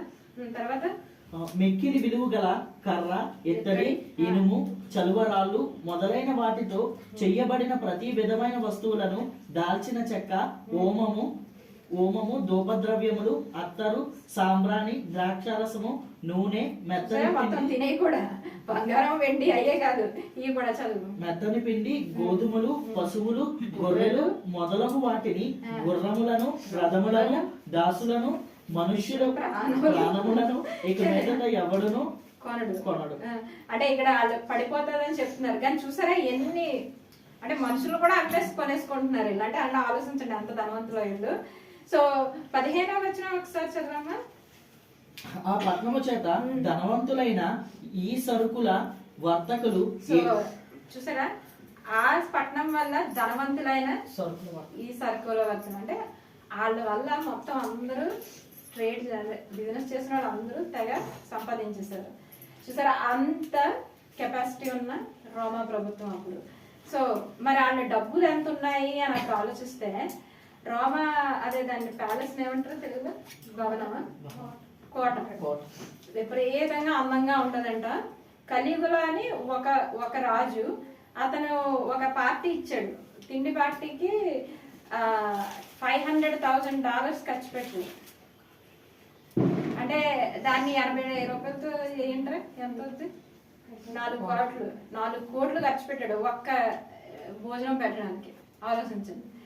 సో తర్వాత ఒక సిటిజన్ నీరో ఇంకో రాజుకి, అతనే చాలా చండ్రుడు, అతనికన్నా చండ్రుడు ఇంకోటి ఉన్నాడు, అతనే ఇప్పుడు మనం చదువుకున్నది. అతనికి ఆనర్ అంటే సన్మానిస్తూ ఒక సిటిజన్, నార్మల్ సిటిజన్, ఇప్పుడు స్వర్ణ గారు ఉన్నారు అనుకో, ఆవిడ ఇస్తుంది అనమాట. అతను ఉట్టి రోజెస్కే $16,000 ఖర్చు పెట్టాడంట, ఉట్టి పువ్వులకి. అంటే దాన్ని ఇంకో 40-80తో చేస్తే ఎంత అవుతుందా, ఒక ఈ 9 లక్షలు అవుతుంది. సో అలాగా అంటే చూడండి ఎంత డబ్బులు ఉన్నాయి, ఎవడు డబ్బులు అంటే పువ్వుల మీద ఎవడంత ఖర్చు పెడతాడు. అలాగే స్లేవ్స్ అంటే ఎవరు బానిసలు, వాళ్ళు మాస్టర్ అంటే వాళ్ళకి సేవ చేయడానికే కాదు, వాళ్ళు గొప్పలు చూపించుకోవడానికి కూడా. అంటే నా దగ్గర 2-3 ఉన్నారు, నాకు ఎంతమంది ఉన్నారు, అది కూడా గొప్ప అన్నమాట. చూడండి 1800 రాజులకి ఎక్కువ మంది వైఫ్స్ ఉండేవారు, ఏంటి అది వాళ్ళ గొప్ప అన్నమాట. అలాగే వీళ్ళకి అలాగే అదే ఫ్యాషన్ గా ఉన్న ఆడవాళ్ళట ఈ మేకప్ వేసుకుంటారు కదా, ప్రతి కలర్ వేయడానికి ఒక సర్వెంట్ ఉండేవాడంట వాళ్ళకి. ప్రతి కలర్ అంటే నా కంటికి కాటికి పెట్టడానికి ఒకడు పెడితే, మళ్ళీ నా ఫేస్ పౌడర్ వేయడానికి ఒకళ్ళు, మళ్ళీ దిడి పెట్టుకోవడానికి ఒకళ్ళు, అలాగనమాట. లిప్స్టిక్ పెట్టడానికి అంటే చూడండి బాగా బలిసింది అందుకని. సో సారీ అక్కడ చెప్పకూడదు, సారీ నాకు గుర్తు చేయండి అక్కడ ఉన్నానని. సో వాళ్ళు అలాగే కలిగుల ఇందాక చెప్పాను కదా, ఒక రాజు అతను ఏం చేశాడంటే వాళ్ళ వైఫ్ అట ఎమరల్స్ అంటే ఒక రకమైన రాళ్ళు. ఆ ఎమరల్స్ తెలుగులో ఏమంటారు సార్ తెలుసా? ఎమరల్స్ అవి ఒక టైప్ రాళ్ళు. ఆవిడట $2 million ఖరీదైన రత్నాలు వేసుకున్నదట ఆవిడ. అంటే దాన్ని మీరు వేసుకోండి, లెక్కలు చేయకుండా. సో అంత బాగా వాళ్ళకి ఉన్నది. ఇంకేమంటారంటే వాళ్ళకి ఎంత ఉందంటే అంటే హిస్టారికల్ గా చూస్తే వాళ్ళకంటే ముత్యాలు ఏం చేయాలో తెలియక వైన్ లో వేసుకొని తాగేవారట. ఎందుకంటే అంత ఎక్కువైపోయి ఏం చేయాలో తెలియక. సో మనం ఇప్పుడు కుక్కలకు ఆస్తులు రాస్తున్నారు అమెరికాలో, బాగా ఎక్కువైపోయి. సో అలాగా వాళ్ళు ముత్యాలు వేసి ఇందులో వేసుకొని తాగుతున్నారు. సో అప్పుడు మరి సమాజం ఎలా ఉంది, రోమా టైంలో సమాజం ఎలా ఉంది అని మనం చూసుకుంటే బాగా డబ్బులు ఉన్నాయి, బాగా అభివృద్ధి చెందుతున్నారు. అయితే మనుషులు బాగా డబ్బున్న వాళ్ళు లేకపోతే బాగా పేదోళ్ళు, ఏమైనా తేడా ఉన్నప్పుడు మనకి అలాగే ఉన్నాం కదా. మిడిల్ క్లాస్ ఇన్కమ్ అనుకుంది. వాళ్ళకి ఏమి ఏంటి ఎవరినైనా హైర్ చేసుకొని డబ్బులు ఇచ్చి చేయాల్సిన అవసరం లేదు, వాళ్ళ దగ్గరే సర్వెంట్లు వాళ్ళు ఉండేవారు చాలా మంది. అలాగే ఈ పేదోళ్ళు ఉంటారు కదా, వాళ్ళు ఏంటంటే సిటీలకు వచ్చేసేవారు అనమాట. ఎందుకంటే అక్కడ వెల్ఫేర్. ఇప్పుడు చూడండి డబ్బులు లేని వాళ్ళకి ఉప్పులు కారాలు అవన్నీ ఇస్తున్నారా ఇక్కడ, అన్నం బియ్యాలు అవి. అలాగే వాటి గురించి వాళ్ళు పల్లెటూరులో అవి వదిలేసి పట్టణాలకి వచ్చారు. వీళ్ళు ఏం చేసేవారు, గవర్నమెంట్ వీళ్ళందరినీ ఏంటి కొంచెం కంట్రోల్లో ఉంచడానికి వాళ్ళు సర్కస్లు, వాళ్ళని మరి డబ్బులు ఎక్కువ అయితే ఆవిడ పనిచేయడు కదా, ఫ్రీగా డబ్బులు ఇస్తే ఆవిడ పనిచేయడు. అప్పుడు ఏం చేయాలి, వాళ్ళు ప్రాబ్లమ్స్ క్రియేట్ చేస్తారు కాబట్టి వాళ్ళ నుంచి ఏంటి సర్కస్లు అవి ఇచ్చి వాళ్ళని ఎంటర్టైన్ చేసి వాళ్ళ ఉంచేవాడు. ట్యాక్స్లు విపరీతంగా ఉండేవి. సో ఎంటర్టైన్మెంట్కి వస్తే వాళ్ళకి విపరీతమైన ప్లెజర్ కావాలి, విపరీతమైన ఎంటర్టైన్మెంట్. ఇప్పుడు ఏమైనా తక్కువ ఉందా, ఆకాశం నుంచి గుంతేస్తున్నారు ఎంటర్టైన్మెంట్ అని. అదేం ఎంటర్టైన్మెంట్ నాకు అర్థమవుతుంది. సో ఇంకా ఈ రాఫ్టింగ్లు అంటారు, ఏటో అంటారు అక్కడ, నాకు ఒక పేరు కూడా తెలీదు. ఆ వాటర్లోని డీప్ సీ ఫిషింగ్ అంటారు, ఎందుకు వచ్చింది, బోట్లు ఉంటాయి, అన్నీ ఉంటాయి. వీళ్ళు కూడా అలాగే విపరీతమైన అది. మళ్ళీ ఏంటంటే ఆటలు అంటే చాలా ఇష్టం, క్రీడలు, స్పోర్ట్స్. కానీ ఈ స్పోర్ట్స్ ఎలాగంటే చాలా వైలెంట్ అయిపోయావు అనమాట. ఇంకెలాగంటే క్రిస్టియన్స్ని అదే పర్సిక్యూట్ చేస్తారు కదా, వాళ్ళు ఎలాగంటే దాన్ని ఏమంటారు, దాని పేరు మర్చిపోయాను, ఇలా రౌండ్గా ఉంటుంది కదా, అందులో ఏమన్నారా గ్లాడియేటర్, అది యాక్చువల్గా రీల్ అది. అప్పుడు వాళ్ళు ఏం చేశారంటే క్రైస్తవుల్ని ఏంటి లంచ్ టైంలో వాళ్ళకి ఇది లంచ్ బ్రేక్ అట, వాళ్ళకి లంచ్ టైంలో ఇది చేసేవారంట. ఆ సర్కిల్లో అని ఇప్పుడు చూస్తా చూడు, బాగుల్లో కూడా ఉంటుంది, అందులో నుంచి భయంకరమైన జంతువులను వదిలేసి, అంటే ఇంకా పీక్కు తినేసే జంతువులను వదిలేసి అందులో క్రైస్తవుల్ని వదిలేసేవారంట. అవి వాళ్ళ పీక్కు తింటుంటే అది వాళ్ళకి ఎంటర్టైన్మెంట్, అది వాళ్ళ స్పోర్ట్. గ్లాడియేటర్ చంపేసుకుంటారు కదా, అది రియల్గా వాళ్ళు అలాగే చేసేవారు. సో ఆలోచించండి, అంటే వాళ్ళు ఇంక ఎంత మైండ్ నోవా టైంలో దేవుడు అంటాడు కదా, వాళ్ళు ప్రతి ఆలోచన కూడా చెడ్డది, అలాగే ఉన్నారనమాట. అంటే ఇంకొంచెం ఇప్పుడు చూడండి, మీరు వీడియో గేమ్స్ చూడండి, అలాగే ఉంటాయి. వాళ్ళు క్రాష్ అయిపోవడం, వాళ్ళు కొట్టేసుకోవడం, అవి మంచి కాదండి పిల్లలు చూడటం. ఎందుకంటే దానికి ఇంకా తర్వాత రియల్ అనుకోని ఇలా చేశారనుకో, రియల్ లైఫ్లో ఏమవుద్ది, తేడా రాకుండా పోద్ది. సో ఇలా ఉండేది. ఏమైనా తేడా ఉందా ఇప్పుడు మనకి వాళ్ళకి? ఇంకా ఈ సమాజం చూసుకుంటే పెద్ద పెద్ద బిల్డింగ్లు, పెద్ద పెద్ద అన్నీ కట్టేశారు, మంచివి. కాకపోతే నిజమైన శత్రువు ఎక్కడున్నాడంటే లోన్ నుంచి మొత్తం సమాజం కూలిపోతుంది. ఎలాగా డివోర్స్ రేట్ అంటే విపరీతంగా ఎక్కువైపోయిందంట. ఏమైనా ఇప్పుడులా కనిపిస్తుందా? అలాగే ఉంది కదా ఇప్పుడు. డివోర్స్ రేట్ ఎంత ఎక్కువైపోయిందంటేనంట, వాళ్ళు లాస్ పెట్టేవారంట. అంటే పెళ్లి చేసుకోవడానికి ఫోర్స్ చేయడానికి లాస్ పెట్టేవారట. పెళ్లి చేసుకుని ఉన్నట్టు, అంటే విడిపోకుండా ఉండడానికి లాస్ పెట్టేవారట. మళ్ళీ ఏంటి, కొంతమంది ఆడవాళ్ళని నీ ఏజ్ ఎంత అంటే వాళ్ళు ఆయనలు ఎంతమంది ఉన్నారు అని లెక్క పెట్టారంట. అంటే అన్ని పెళ్లిళ్ళు చేసుకునేవారు. చూసారా, అంత దరిద్రంగా ఉంది. ఎందుకంటే సమాజానికి మెయిన్ ఏంటి, ఫ్యామిలీ అన్న. ఫ్యామిలీ కరెక్ట్గా లేకపోతే సమాజం కరెక్ట్గా ఉండదు. మరి ఇప్పుడు కూడా అదే జరుగుతుంది మనకి, ఇంకా తక్కువ వస్తుంది. అమెరికాలోని 50% 40% డివోర్స్ అని, లివింగ్ టుగెదర్ ఎక్కువైపోయింది. అది చాలా చాలా నీచమైన పాపం అది. ఇక్కడికి వస్తుంది అవునా. ఇప్పుడు సినిమాక్టర్లు అందరూ అలాగే ఉన్నారు మన దగ్గర. సో చూసారా, కొత్తది ఏమీ లేదన్నారా సొలొమోన్ గారు. ఎందుకన్నారు, ఈ రోమా రాజ్యం నుంచి మనం నేర్చుకుంటే మనం బాగుపడతాం అవునా. సేమ్ అదే, డబ్బులు వస్తే ఏమవుతుందంటే మారల్స్ పడిపోతాయి, నీతి పడిపోద్ది అవునా. సో మా చిన్నప్పుడు అయితే కరెక్ట్ చేసి అని ఒక డివోర్స్ ఉండేవాడు కాదు అవునా క్లాస్లో. నా స్కూల్లో 90 మంది నా క్లాస్మేట్లో ఒక్కరికి డివోర్స్ లేదు. మళ్ళీ హిందువులైనా, క్రిస్టియన్స్ అయినా, ముస్లిమ్స్ అయినా మారల్ వాల్యూస్ ఒకేలాగా ఉండేవి అవునా. ఇప్పుడు అలాగే ఏమీ లేవు. క్రిస్టియన్స్లోనే మారల్ వాల్యూస్ డిఫరెంట్గా ఉన్నాయి. సో అలాగే టీచర్స్, దీనివల్ల ఏమైందంటే క్రైమ్ కూడా బాగా ఆపాలా. దీని తర్వాత ఆపిస్తానా చెప్పచ్చు సార్, వార్నింగ్ ఇచ్చినట్టు వచ్చు నాకు కెమెరా. ఓకే, ఏంటి చాలా కష్టంగా దీనివల్ల ఏంటంటే హింస కూడా ఎక్కువైపోయింది అయినా. చిన్నప్పుడు ఎప్పుడు ఇలా గొలుసు లాక్కొని వెళ్ళిపోయేవారు అంతే కదా. ఎవడైనా చంపేసేవాడా, తీసుకెళ్ళిపోవు నాకు ఎందుకు తీసుకెళ్ళి, ఇప్పుడు చంపేస్తున్నారు అవునా. సో అలాగా అప్పుడు కూడా క్రైమ్ ఎక్కువైపోయింది. తర్వాత చెప్తున్నారు కానీ టీచర్స్ ఎవడు పాటించట్లేదు. సెనెక్కా ఒక టీచర్ ఉండేవాడు, వాడు ధనాన్ని ప్రేమించద్దు అని చెప్పి అతను $12 మిలియన్ ఆయన బ్యాంకులో చాలా తక్కువ టైంలోనే, ఇప్పుడు లేరాటోళ్ళు చాలా మంది ఉన్నారు. సో అలాగా తర్వాత ఏంటంటే రిలీజియన్ పోయింది ఇప్పుడు అంతే కదా. యుఎస్లోని ఫాస్టెస్ట్ గ్రోయింగ్ రిలీజియన్ కరెంట్లీ, అంటే బాగా తొందరగా అభివృద్ధి చెందుతున్న రిలీజియన్ ఏంటంటే నో రిలీజియన్, అంటే దేవుడు లేడు అన్న రిలీజియన్ ఫాస్టెస్ట్ గ్రోయింగ్. ఎంత సాడ్ చూడండి కదా, పడిపోద్ది దేశం. సో అలాగే ఎంపరర్ వర్షిప్, అంటే రాజుని పూజించడం అన్నమాట. ఆ ఫస్ట్ సెంచరీలో అది పెద్దది. అందులో ఎస్పెషల్లీ డొమిషియన్ చెప్పాను కదా, అతను చాలా ఇదిగా ఉన్నాడు. నీరో అని ఇందాక అన్నాను కదా, అతనైతే హోమోసెక్షువల్, ఓపెన్గా హోమోసెక్షువల్టీని ప్రాక్టీస్ చేసేవాడు. 25 ఏళ్ళకే వాళ్ళ వైఫ్ని చంపేశాడు, మర్డర్ చేశాడు. వాళ్ళ దత్తత తీసుకున్న తమ్ముడిని మర్డర్ చేశాడు.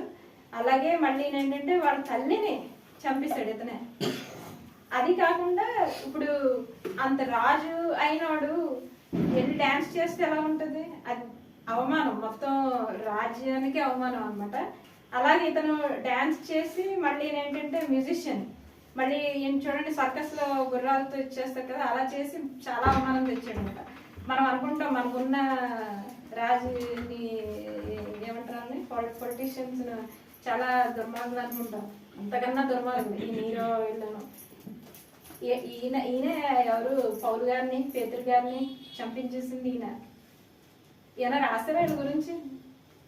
లోబడి ఉండండి అంటాడు అవునా, 13వ అధ్యాయం కానీ 14వ అధ్యాయం కానీ 1వ పేతురులో కానీ పేతురు గారు అలాగే అంటారు. మనకు అలాంటి ఏమీ లేవు. సో అలా ఉంటుంది సొసైటీ. అప్పుడు పవర్ఫుల్ అని నేను చెప్పాను కదా, ఇందాక చదువుకున్నాం కదా ఇతను ఎంత పవర్ఫుల్గా ఉన్నాడు అనేసి.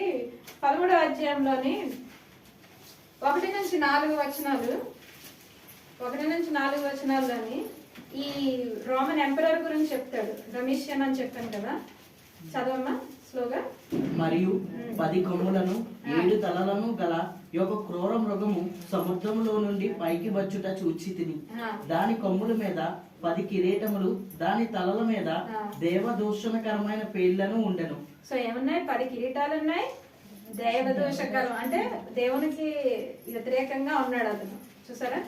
తర్వాత నేను చూచిన ఆ మృగము చిరుతపులిని పోలి ఉండెను. దాని పాదములు ఎలుగుబంటి పాదములు వంటివి, దాని నోరు సింహపు నోరు వంటిది. చూడండి ఈ 3 అన్నాడా? ఎలుగుబంటి, ఇంకేంట్రా? చిరుతపులి, ఎలుగుబంటి, సింహము. ఈ 3 4 రాజ్యాల గురించి ఆయన చెప్తారు దానియేలులో. 4 లాస్ట్ యానిమల్స్ కాదు, డిస్క్రిప్షన్ ఇస్తాడు రోమా. ఆ మిగతా 3 రాజ్యాలకి ఎగ్జాక్ట్ గా ఈ 3 వాడతాడు. ఓకే, మీరు తర్వాత వెళ్ళి చదవండి. అంటే వాళ్ళు ముగ్గురు ఎంత పవర్ఫుల్, ఈ రాజ్యం ఒకళ్ళు అంత పవర్ఫుల్. తర్వాత చదవ. దానికి ఆ ఘట సర్పము తన బలమును, తన సింహాసనమును, గొప్ప అధికారము ఇచ్చెను. ఎవరిచ్చారా ఈయనకి బలము, సింహాసనం? ఆ ఘట సర్పం ఎవరు? సాతాన్. అర్థమైందా? సాతానుడు ఈయనకి ఇచ్చాడు. తర్వాత దాని తలల్లో ఒకదానికి చావు దెబ్బ తగిలినట్టుండెను. అయితే ఆ చావు దెబ్బ మానిపోయేను గనుక భూజనులందరూ మృగము వెంట వెళ్ళిచు ఆశ్చర్యపడుచుండిరి. ఈ భూజనులందరూ ఈయనంట వెళ్ళిపోతున్నారు. చూసారా ఎంత ఫేమస్, ఎంత పవర్ఫుల్. తర్వాత 4వ వచనం. ఆ మృగమునకు అధికారం ఇచ్చినందున వారు గత సర్పమునకు నమస్కారం చేసిరి. మరియు వారు ఈ మృగముతో సాటి ఎవడు, దానితో యుద్ధము చేయగలవాడెవడు అని చెప్పుకొనుచు ఆ మృగమునకు నమస్కారం చేసిరి. ఆ మృగానికి ఏం చేశారండి? నమస్కారం చేశారు. చూసారా? ఆ మృగాన్ని కూడా ఆరాధించారు. అంటే అంత పవర్ఫుల్. 7వ వచనం చూడు, చదువు 7, 8. మరియు పరిశుద్ధులతో యుద్ధము చేయును, వారిని జయింపను దానికి అధికారం ఇవ్వబడెను. ప్రతి వంశం మీదను, ప్రతి ప్రజ మీదను, ఆయా భాషలు మాట్లాడు వారి మీదను, ప్రతి జనం మీదను అధికారము దానికి ఇవ్వబడెను. ఏదంటే ఈ మృగానికి. చూసారా? ఎవరితో యుద్ధం చేస్తానన్నాడు? క్రిస్టియన్స్ తోట యుద్ధం చేస్తానన్నాడు. 7వ వచనం ఫస్ట్ చూడు. మరియు పరిశుద్ధులతో యుద్ధం చేయును. పరిశుద్ధులతో యుద్ధం చేస్తాడు. ఆ తర్వాత 8వ వచనం చదువు. భూనివాసులందరూ అనగా జగత్తుత్పత్తి మొదలుకొని వధింపబడి ఉన్న గొర్రెపిల్ల యొక్క జీవ గ్రంథమందు ఎవరి పేరు వ్రాయబడలేదో వారు ఆ మృగమునకు నమస్కారం చేయుదురు. వాళ్ళ మృగానికి ఎవరు జీవ గ్రంథంలో ఎవరి పేర్లు అయితే రాయబడలేదు అంటే ఎవరు మొరొక్కరు? ఆయనకి క్రైస్తవులు మొరొక్కరు. సో ఇలాంటి ఎంత డిస్క్రిప్షన్ చూసారా ఎలా ఉందో?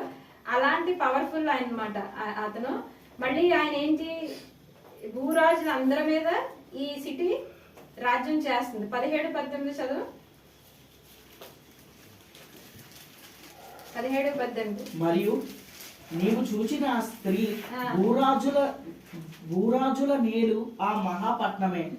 ఆ మహాపట్నమే ఇందాక చెప్పానా, భూరాజుల ఏలు ఆ మహాపట్నమే. ఆ స్త్రీ ఎవరో ఇందాక మనం చదువుకున్నాం, ఇంకా డీటెయిల్స్ తర్వాత చెప్తాను. సో ఆయన గురించి దొమిష్ అంటే రాజు గురించి చెప్పాడు. ఇప్పుడు ఈ రాజ్యం రోమా దాని గురించి చెప్తున్నాడు. ఆ తర్వాత ఇది మనం ఆల్రెడీ చూసుకున్నాం. ఈ రోమా రాజ్యం వల్ల మిగతా రాజులందరి మిగతా వాళ్ళందరూ కూడా చాలా డబ్బున్న వాళ్ళు అయ్యారని చూసుకున్నాం కాబట్టి అది ఇంకా చదవకలేదు.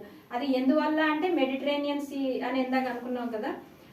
యాక్చువల్గా చూడండి 17వ వచనం చదవండి, 18, 17 చదువు, 15 కూడా చదువు, 15, 17, 19 వచనాలు. 18వ అధ్యాయము 15వ వచనం, 17వ వచనం, 19వ వచనం.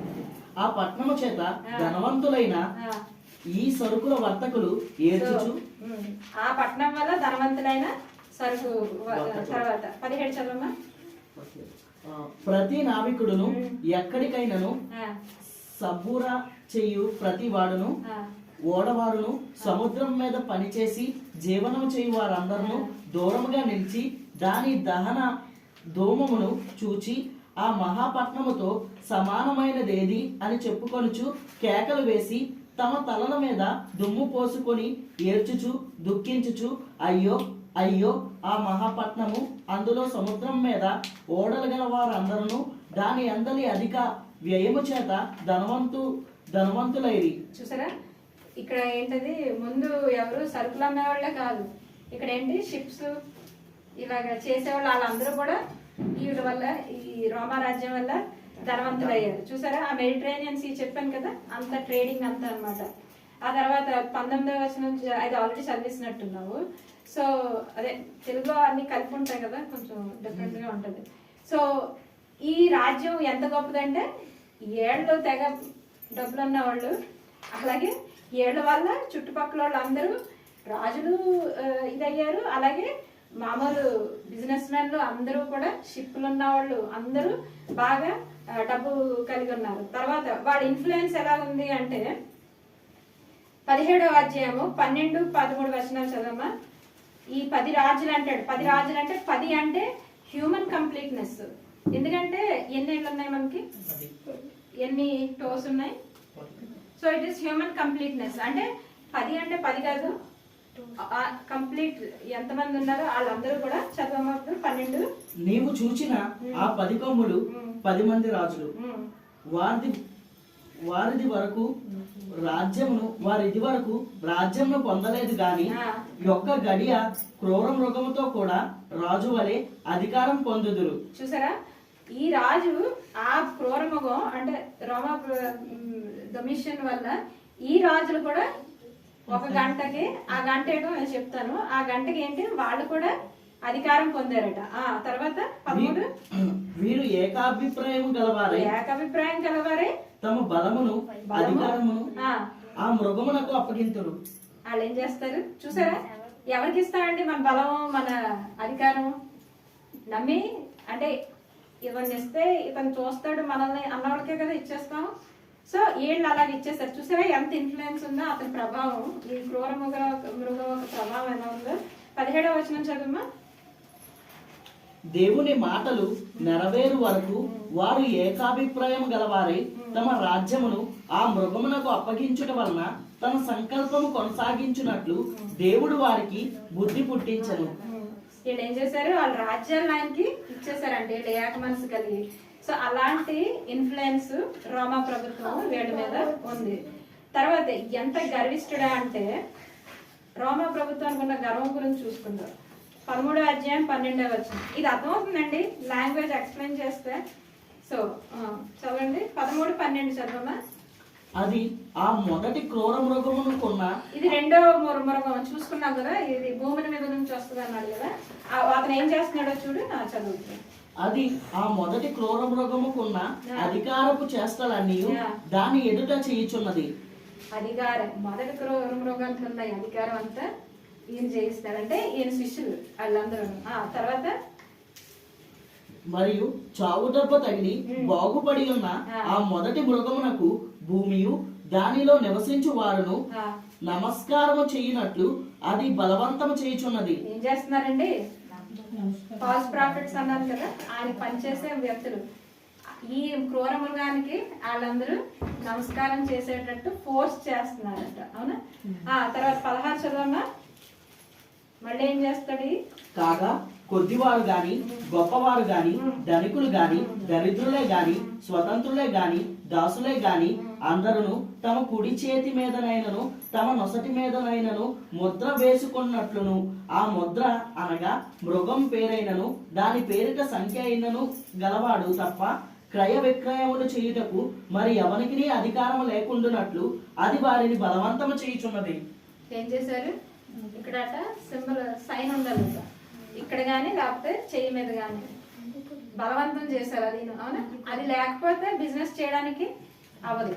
మరి క్రైస్తవుల పరిస్థితి ఎలా ఉంటుందో ఆలోచించండి. అవునా?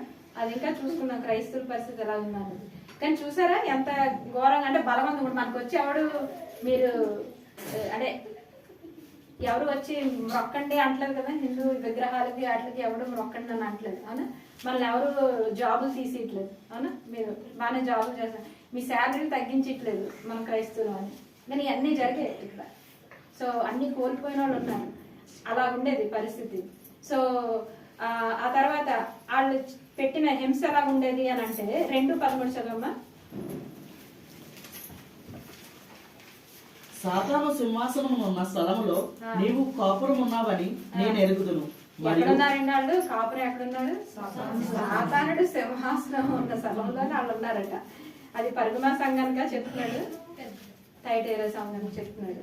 తర్వాత మరియు సాతాను కాపురమున్న ఆ స్థలములో నా యందు విశ్వాసి అయి ఉండి నన్ను గూర్చి సాక్షి అయిన అంతిపా అనువాడు మీ మధ్య చంపబడిన దినముల్లో నీవు నా నామమును గట్టిగా చేపట్టి నా ఎంతల విశ్వాసమును విసర్జింపలేదని నేను ఎరుగుదును. ఏం చేశారండి? అంటిపా గారిని చంపేశారు. ఆయన అంటే హిస్టారికల్ ఏమంటారంటే అంటే బ్రాస్ ఆవు అనుకుంటాను, బ్రాస్ బుల్లోని అది దూరంలాగా ఉంటుంది. అందులో ఆయన వేసేసి నూనె వేసేసి కాల్చేసి అందులో కాల్చేస్తారు. అంటే చూడండి ఎంత ఘోరంగా ఉందో. అలాగైనా వాళ్ళు ఏం చేయలేదండి, ఆయన విశ్వాసంగా ఉండి ఆయన పేరు నామాన్ని తెలియదని ఎరగనని అనలేదు. అంత ఘోరంగా అంటే ఇప్పుడు ఏదో మనకి చాలా హింసలు పెడుతున్నారు అనుకుంటాం, అప్పుడు చాలా ఘోరంగా ఉండేది. ఆ తర్వాత 6:5-6 చదవమ్మా.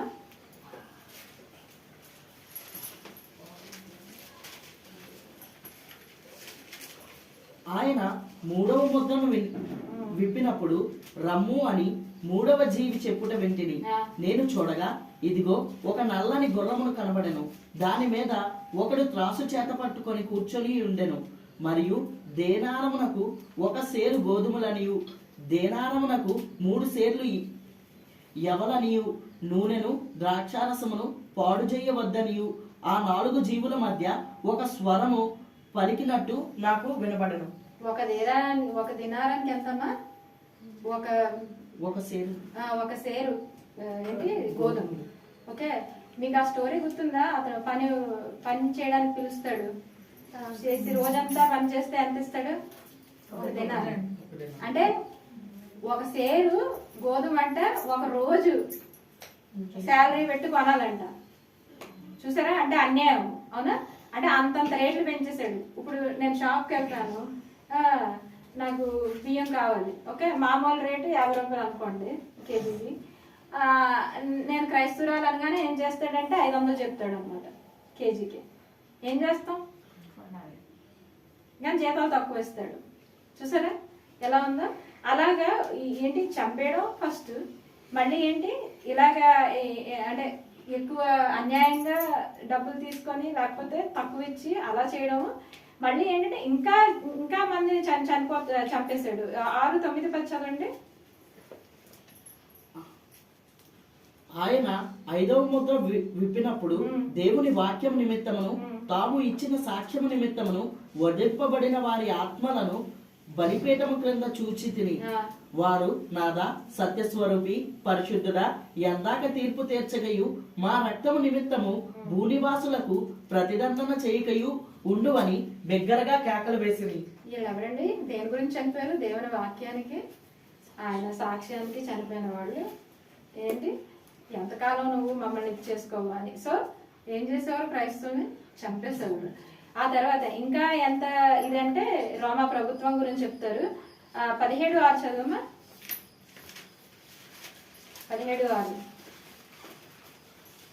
మరియు ఆ స్త్రీ పరిశుద్ధుల రక్తము చేతను యేసు యొక్క హతసాక్షుల రక్తము చేతను మత్తిల్లియుండుట చూచితిని. మత్తెక్కి దేంతో మత్తెక్కింది ఆవిడ? రక్తము చేతను. అది ఎవరి రక్తం? పరిశుద్ధులు, దేవుని హతసాక్షులు.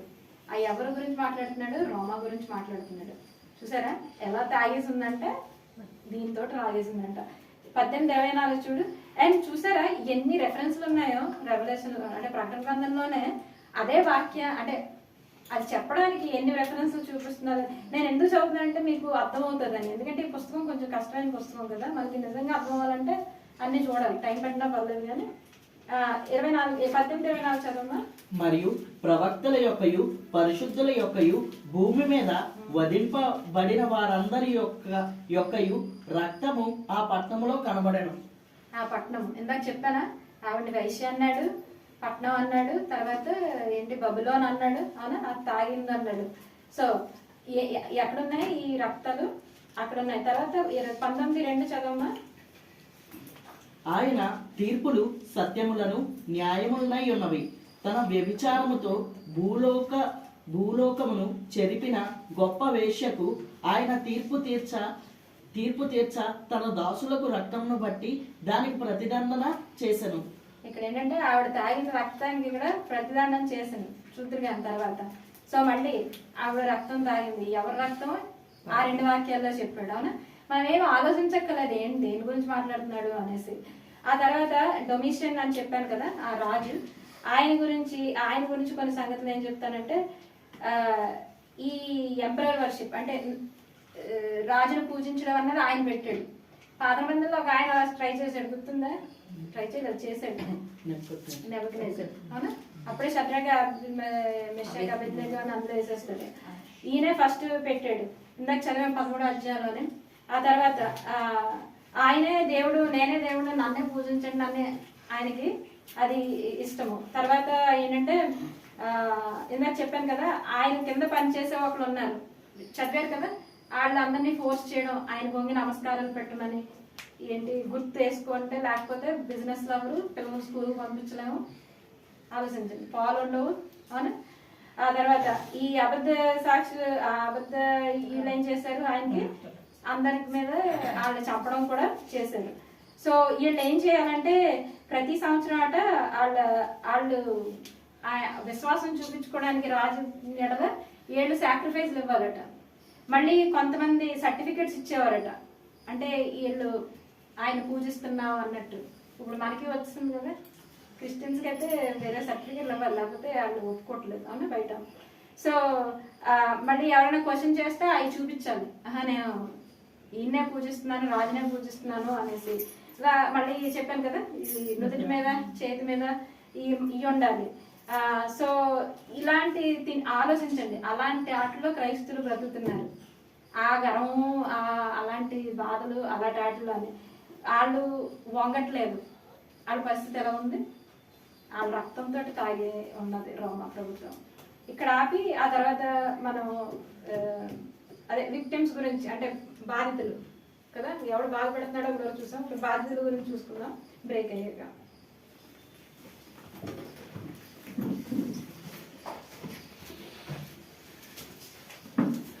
కట్టేసారా? మళ్ళీ స్టార్ట్ అవుతుంది.